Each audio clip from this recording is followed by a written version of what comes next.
Hey there, Agile Adventurer. Just a quick question. What if, for the price of a fancy coffee or half a pizza, you could unlock over 700 hours of the best Agile content on the planet? That's audio, video, e-courses, books, presentations, all that you can think of. But you can also join live calls with world-class practitioners and hang out in a flame war-free and AI slop-clean Slack with the sharpest minds in the game. Oh, and yes, you get direct access to me, Vasco, your Scrum Master Toolbox podcast. No, this is not a drill. It's the Scrum Master Toolbox membership. And it's your unfair advantage in the Agile world. So if you want to know more, go check out scrummastertoolbox.org/membership. That's scrummastertoolbox.org/membership. And check out all the goodies we have for you. Do it now. But if you're not doing it now, let's listen to the podcast. Hello, everybody. Welcome to our Wednesday, the coaching day here on the podcast. This week, joining us from Australia is Scott Smith. Hey, Scott, welcome back. Thanks, Vasco. Great to be here. Absolutely. So Wednesday is the coaching question because as Scrum Masters, we need to reflect constantly. We need to think about the teams, the stakeholders, the organization, and how they are changing. And that means we're facing evolving challenges all the time, new challenges. And Wednesday is about picking one of those and kind of working together in a coaching conversation, exploring the topic, understanding what is there, what might be things that are leading to that situation, and then maybe defining, creating, brainstorming at least a few experiments to run. So let's start with the topic, Scott. What topic do you bring to us this week? Yes, great. Thanks, Vasco. So the topic I had was around this setting up of a new coaching service within my current workplace. So I'm working in an AI domain at the moment, which is relatively new. There's maybe about 30 people or so in the domain at this point in time, and have been exploring ideas with leadership around continuous improvement for the domain, and how do we, do things like increase our survey results, it's our pulse survey results that are done once a year, which really measure the health of our teams, our leadership, and our people. So one of the experiments which we've recently come up with that I would like to share here was the idea of perhaps sharing a new coaching service, which I can share with the domain, with myself being available to provide one-on-one coaching, or perhaps team coaching, or even leadership coaching.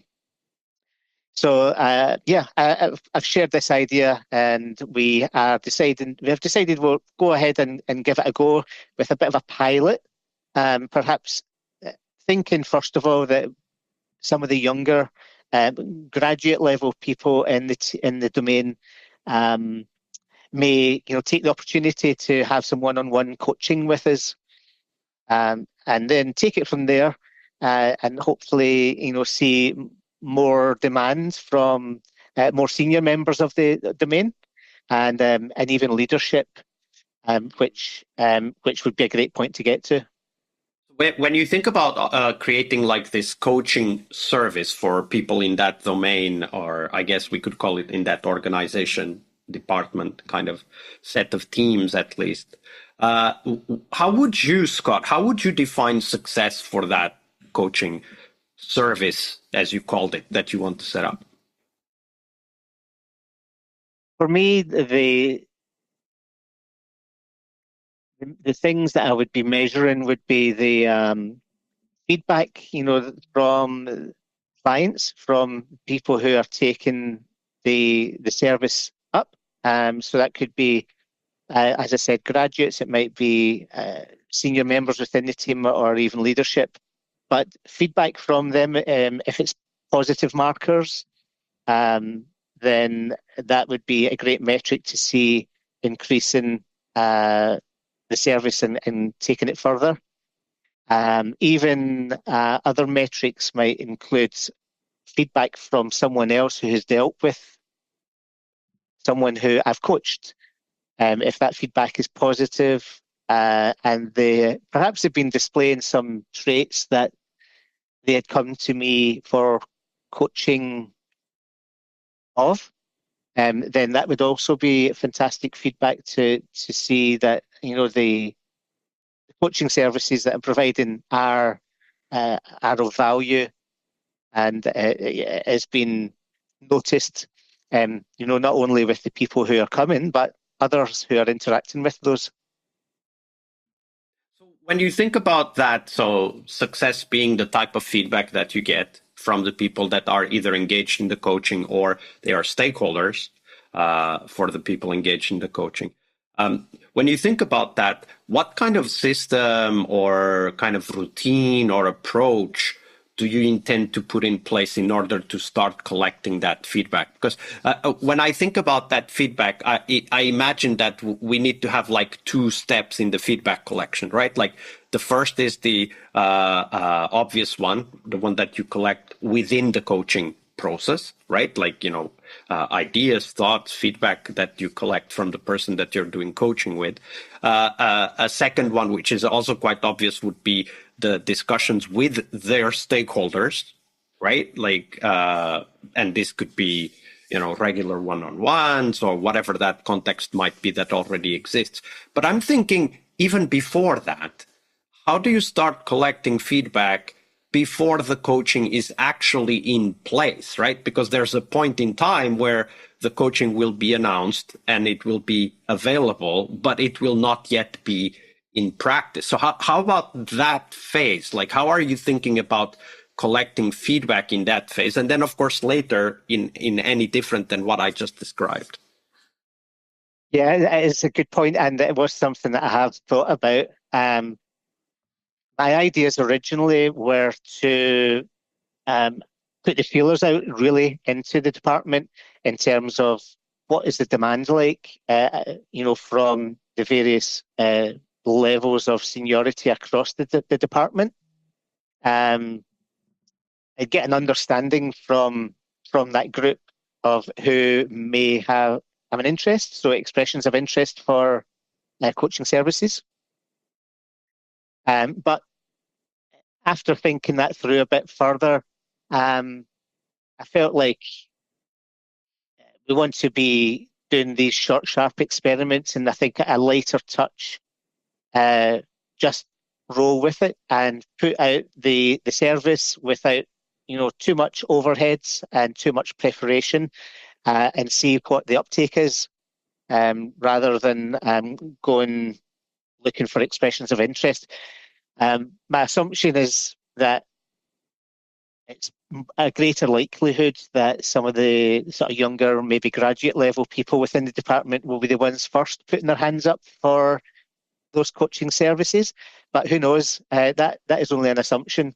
We've yet to find out. So I could be surprised and find that there are others out there who are of higher seniority. So I think of two challenges here. And the first challenge is that many people in today's working age, so let's say 23, 25 and upwards, will not have ever experienced coaching. So they might not know what the word means.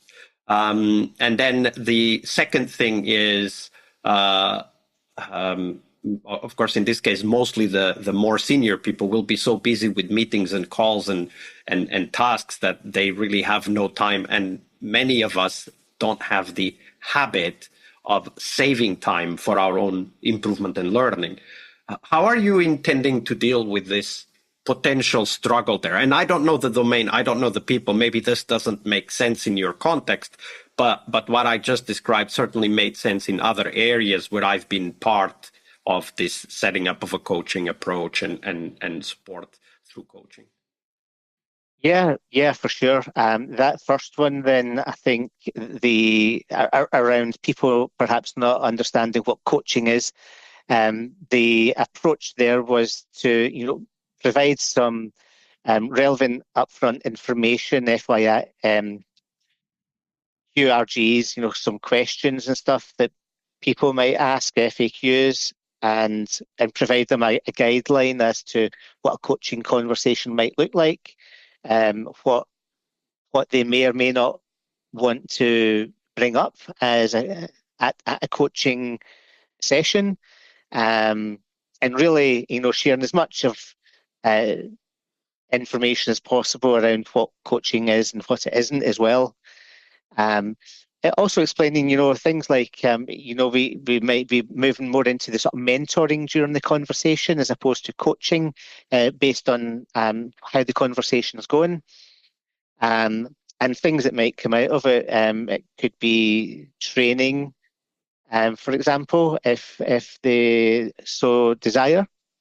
So these were the types of things I was hoping to do in advance to prepare for those are great ideas, I think, and great experiments to run, right? Like, because that will be already a first feedback collection point where you start to understand what people's perspective is towards coaching, and also how open they are to actually engaging with a process like that. Those sound like great examples, and also a very practical way to start collecting that feedback before the coaching process actually starts with the first few people that might want to take advantage of that. That's a great thought. Thank you for sharing that, Scott.